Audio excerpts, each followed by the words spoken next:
Donc on a vu que le communisme avait été pensé depuis l'Angleterre pour industrialiser massivement les Slaves et à terme les faire se rejoindre dans une uniformisation pro-technologique avec les autres.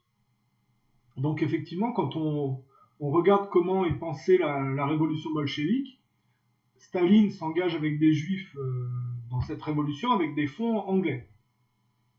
On a déjà, par le fait que l'Angleterre passe par la Croix-Rouge, les prémices de ce qui donnera les casques blancs plus tard dans le temps. C'est-à-dire dans la méthodologie anglo-saxonne est toujours la même. Donc, quand on suit le processus, on voit effectivement Staline fait ses réformes, donc et de manière forcée. Donc là, on se situe dans les années 30, avec comme conséquence des pertes très très importantes au niveau des populations. Donc l'Holodomor avec des millions de morts, parce que Staline veut accélérer les réformes agricoles et qu'il y a un facteur humain qui est pas mal pris en compte ou pas pris en compte. Alors après, si on continue, après l'imposture de la Seconde Guerre mondiale, on voit que il y a une nouvelle voyoucratie, c'est-à-dire un nouveau système mondial qui se met en place, avec le ciment choatique pour que, effectivement, ces gens-là, par le trafic de l'histoire, n'aient pas à se remettre en cause. Et je ne parle pas du bloc de l'Est spécifiquement, mais de tous ceux, si vous voulez, qui sont plongés dans la Seconde Guerre mondiale. La Shoah leur permet de ne pas avoir à se remettre en cause. Donc du coup, ils peuvent fuir vers le progrès, si vous voulez. Donc, culte technologique dit colonialisme parce que besoin de ressources naturelles pour alimenter ce culte technologique. Ça va donner Spoutnik pour les uns et l'homme sur la Lune pour les autres. Et on voit bien que le but, c'était bien de superficialiser, de dégrader la culture orthodoxe, c'est-à-dire que le communisme a zombifié l'orthodoxie et que l'idée était de faire se joindre le bloc de l'Est avec le bloc de l'Ouest dans une uniformisation mondialiste. Puisqu'on voit bien que l'URSS est infiltré par les mouvements de mode et tombe dans les années 90, le moment où Gorbatchev est remplacé par Boris Eltsine. On a là l'ère des oligarques sauce américaine qui, par les privatisations et la captation des richesses, vont appauvrir le pays et dégrader l'héritage collectiviste du communisme. Poutine est une réaction d'un produit, enfin, il est le produit dérivé du communisme et c'est une réaction qui bloque momentanément le processus. Donc on peut pas nier ce processus de superficialisation, si vous voulez.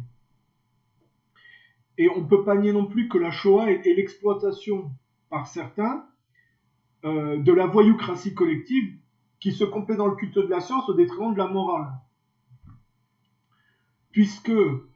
C'est-à-dire qu'à une voyoucratie globale, il y a une voyoucratie mimétique, parce qu'il y a certains peuples qui agissent comme des peuples mimatiques, parce qu'ils ne sont pas forcément dans leur culture. C'est le cas des Juifs.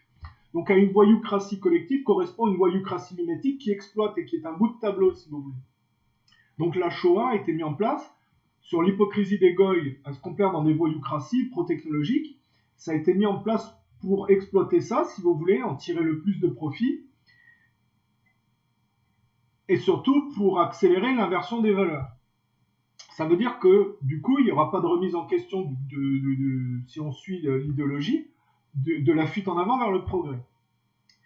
On ne peut pas nier cet aspect-là, puisqu'on a le syndrome Churchill, en fait. Churchill a dit « les antifascistes de mon époque seront les fascistes de demain ».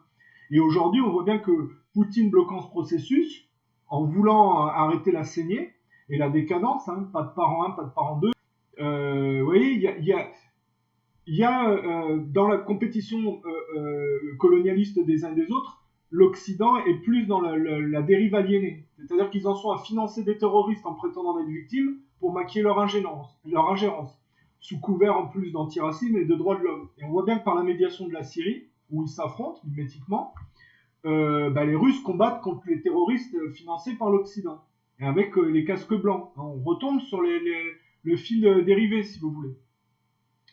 Et donc les Russes se font traiter de nazis. Et on tente à minimiser le fait que dans la voyoucratie collective de la Seconde Guerre mondiale, c'est eux qui, par les 27 millions morts, ont épongé l'impact nazi. Parce qu'il faut en parler de ça.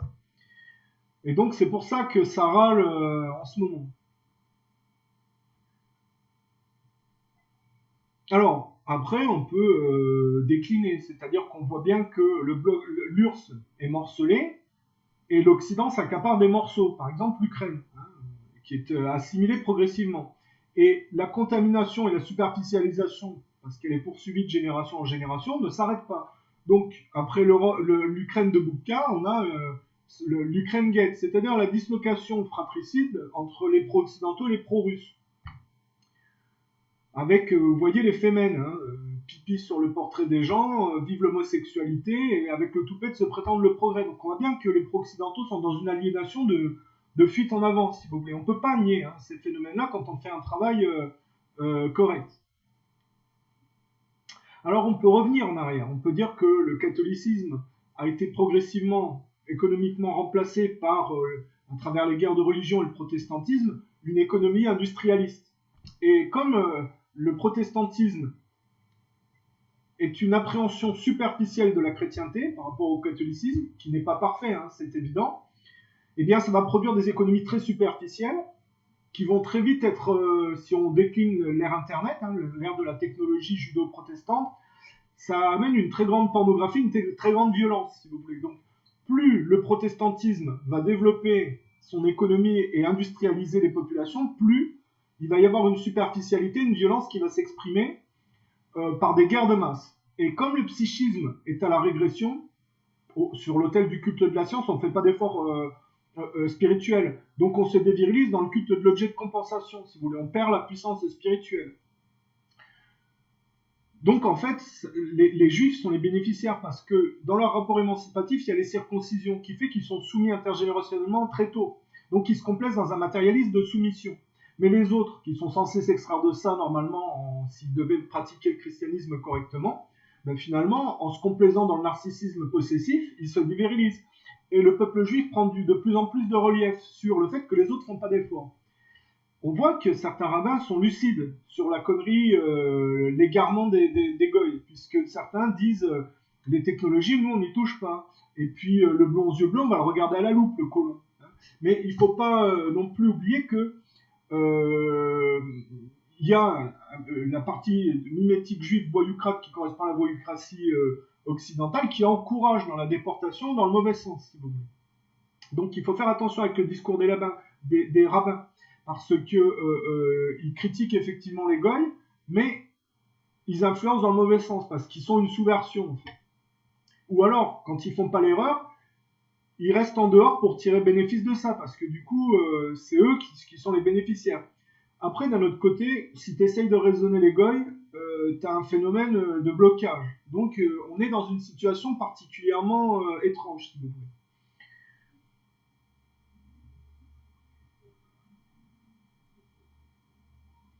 Alors, le psychisme inversé, dans ces guerres de masse, fait toujours payer au moins pire. Donc, c'est le processus de démolition contrôlée.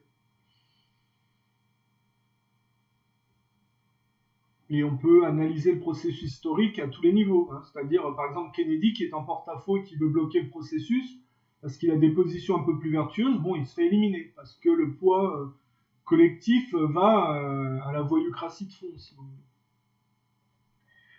Et on a toujours la voyoucratie israélienne qui est bénéficiaire. Hein. On se rappelle de Kennedy qui était contre le nucléaire israélien. Mais celui qui lui a succédé, il a couvert le programme nucléaire israélien. Il a réalimenté, si vous voulez. Donc on voit bien que cause-conséquence, colonialisme dit ingérence dans les pays indices de développement plus faibles, et donc contrepartie juive qui correspond à la voyoucratie des goïs. Donc tout est mis en relation. Après, on peut même étudier spécifiquement le cas de la France, en prenant la dissidence, parce que il y a une influence russe en France. On voit bien la dissidence, par exemple, de type Alain Soral est influencée par ce que Soral est un marxiste. Donc ils ont un rapport dans le sionisme qui est un peu en amont des autres, hein, c'est-à-dire moins déporté dans le colonialisme, donc moins pro-terrorisme israélien. Donc il y a une opposition, c'est un peu gauche-gauchisme, entre un terrorisme ultra-sioniste et un contre-terrorisme marxiste, qui est aussi sioniste, qui fait qu'il y a des ambiguïtés. Et donc, par exemple, si on regarde une contrepartie qu'on trouve en Palestine, il y a le Hamas, le Hezbollah, mais eux, ils ont des financements parfois qui sont israéliens.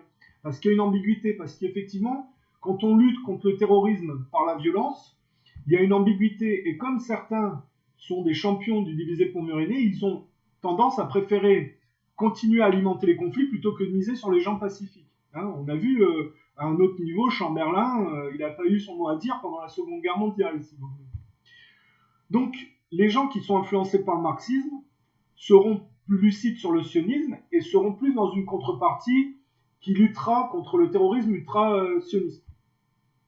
Donc, d'un autre côté, ça peut donner, ça c'est pas l'influence marxiste, mais les Iraniens qui luttent contre les terroristes sionistes. Ça peut être, par exemple, Carlos. Hein, y a un terroriste de gauche, si vous voulez aussi. Et ils sont souvent manipulés par les sionistes, en fait. On se rend compte parce qu'il y a des ambiguïtés. Et donc, même avec Soral, on peut voir, parce qu'effectivement, il y a des terroristes de deux camps.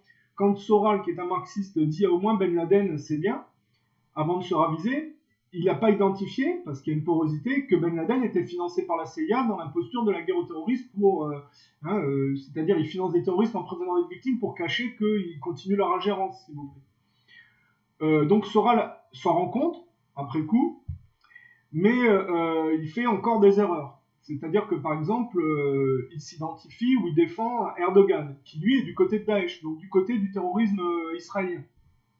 Donc quand on est un marxiste, on ne peut pas être du côté d'Erdogan, si on réfléchit. L'autre, c'est une girouette qui tourne ses alliances en fonction, mais toutes les personnes qui financent le terrorisme, que ce soit d'un côté ou de l'autre, se mettent à la faute. Parce que tout chez l'homme est basé sur l'émancipation par la droiture et la maturité. Et la violence est exclue, parce que ça vous bloque, si vous voulez, dans une aspiration par le bas. Donc pareil, Dieudonné qui s'identifie à al-Baghdadi, c'est pas bon, c'est l'autre côté. Parce que ces gens-là font un travail d'extraction de ce trou noir aspirant, extrêmement décadent et violent. Dieudonné vient de la culture gauchiste, avec Elie Semoun. Donc il y a un moment donné, les bobos, à partir de mai 68, ils avaient une contrepartie, leurs parents font venir des immigrés, donc ils ont une contrepartie violente, comme Joe Star, avec une contrepartie violente qui leur correspond. C'est les jeunes de banlieue que leurs parents ont fait venir, si vous voulez. Et vous avez les rapports non émancipés, c'est-à-dire nique ta mère, tu vois, tous les rapports qui intergénérationnellement renvoient à un petit peu l'incapacité de s'extraire, vous savez, du complexe d'Oedipe, de l'inceste. On a vraiment une pornographie qui confine à la puérilité, si vous voulez. Et ça va avec le gauchisme. Donc, à un moment donné, aujourd'hui, quand tu vois le fil dérivé de cette mentalité post-mai 68, tu te rends compte qu'il y a un mondialisme dont la contrepartie, c'est les terroristes qui financent, si vous voulez. Donc il faut savoir lire. Et donc, le côté marxiste de Soral essaye de s'extraire de ça et d'avertir dessus. Mais parfois, la porosité fait qu'ils se plantent. Fait qu'ils les uns ou les autres, parce que Dieudonné a fait un travail d'extraction. Il fait des erreurs, mais il fait un gros travail aussi d'extraction. Il a fait le travail de passer de l'autre côté, quelque part.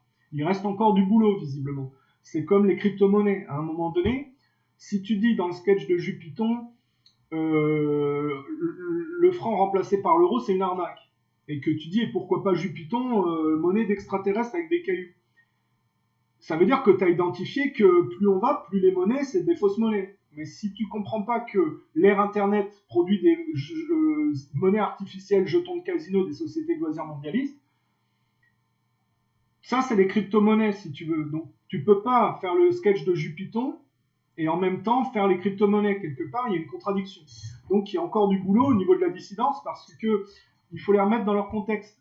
Ils sont tous issus d'une France post-Seconde Guerre mondiale, dont le noyau dur est composé de gens issus de la résistance bénéficiaires de la Seconde Guerre mondiale. Donc, ce sont en fait des voyous qui ont fait les poches au traditionnalisme et qui, en trafiquant la réalité historique, sont devenus les héros. Alors, Soral est issu des premières générations qui viennent de la résistance. Mais ce qu'il fait, en utilisant les idées nationalistes, c'est du Staline. C'est-à-dire qu'à un moment donné, Staline, les Juifs font tellement de dégâts qu'il prend les idées des nationalistes qu'il a virées pour sauver les meubles, si vous voulez. Et aujourd'hui, Soral, c'est la France de la résistance qui fait la même chose. Il est dans une violence intellectuelle de punk et stalinienne, si vous voulez. Pas sûr que Soral soit véritablement un nationaliste pure souche.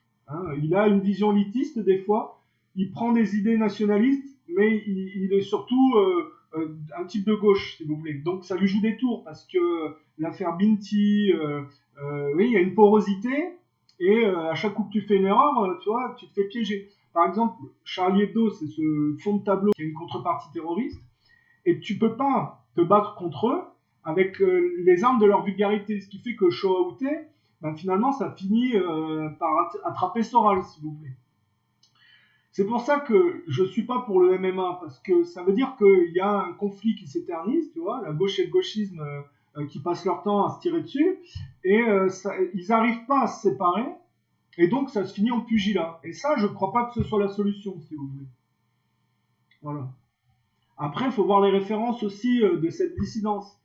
Je veux pas faire mon lourdeau, mais dans Bayard, il y a Bayet, tu vois.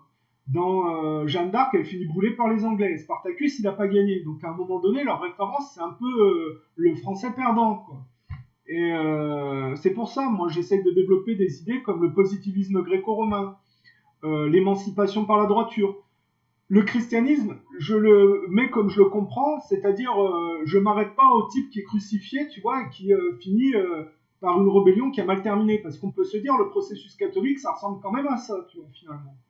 Je vais plus loin et je parle du processus de résurrection et je l'applique au mécanisme psychique. C'est-à-dire que malgré les injustices, il faut ne pas tomber dans les égos complexés narcissiques, prendre de la hauteur pour pouvoir pardonner sur la faiblesse humaine et tirer de l'expérience pour pouvoir ensuite aider les autres, si vous voulez.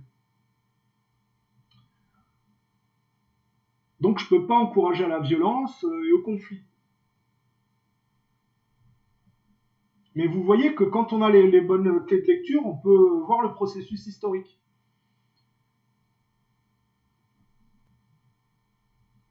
Pareil, la porosité, on le voit dans l'affaire Maznev. Soral, je ne crois pas que ce soit un pédophile, mais il a été extrêmement maladroit et un peu, comment dire, le moins qu'on puisse dire, grossier. Parce qu'en même temps qu'il parle de la pédophilie, il dit quand il y a pelouse, il y a match. Quand on parle de l'âge légal de la majorité sexuelle, c'est très ambigu. Parce qu'il y a des filles à 14 ans, à 13 ans, elles ont déjà des poils qui apparaissent, si vous voulez.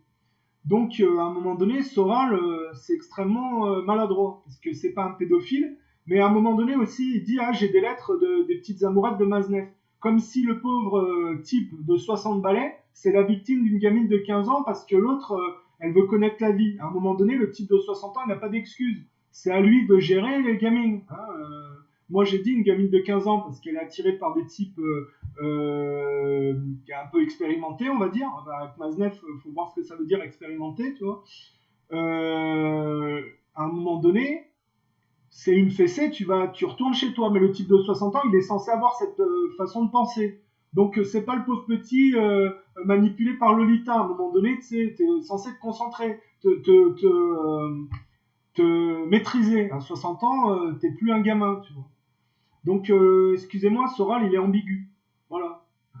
Voilà. Et c'est le problème de type de gauche avec le gauchisme, de quand tu combats la pédophilie et que tu connais des gens, tu as aussi une vision élitiste, tu vois, c'est très, très particulier. Il y a une vulgarité issue de la résistance, une vulgarité marxiste qui se complète dans ses acquis. C'est pour ça qu'on dit que les communistes, en général, ils sont bourrés, c'est que ça part en vrille. Et au lieu d'amorcer la tendance, ils finissent dans le pugilat, finalement, avec la survulgarité en aval de la sociale traîtrise. Et quand tu as toutes ces clés de lecture, tu peux tout voir. C'est pour ça que l'affaire Griveaux, j'ai analysé comme j'ai fait. Je dis pas que j'ai 100% raison, mais voilà, on voit la sociale traîtrise française qui se frite avec, par médiation du Luberlu, au résiduel du communisme que Poutine représente. Donc on peut lire l'affaire Griveaux plus facilement, si vous voulez. Donc vous voyez que là, on peut balayer le prisme de la société française. C'est un peu comme si un type qui était issu du nazisme, qui est une voyoucratie en amont à qui tout le monde a fait les poches, par le haut et la non-violence, tu vois, et qui en tirait de la maturité. Après, dans le syndrome Churchill, les voyous issus de la résistance qui deviennent les gens honnêtes, hein, se font faire les poches. Donc tu arrives très vite à lire la chose, s'il vous plaît.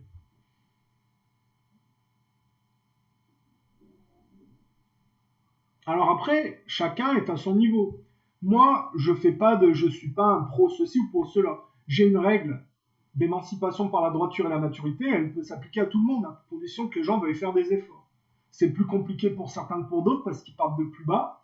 D'autres qui ont une certaine aisance ou certaines qualités, leur problème c'est l'ego. C'est-à-dire que comme ils sont habitués à être agressés par le bas, tu vois, et qu'ils se complaisent dans leurs acquis, en général, ils ont un ego sur le peu qu'ils ont d'acquis, si vous voulez. Et ça, c'est le problème. C'est une chose à combattre parce qu'on se rend compte que le peu d'acquis, finalement, c'est pas grand-chose. Et que quand on se complaît là-dedans avec un ego surdimensionné, ça finit souvent mal.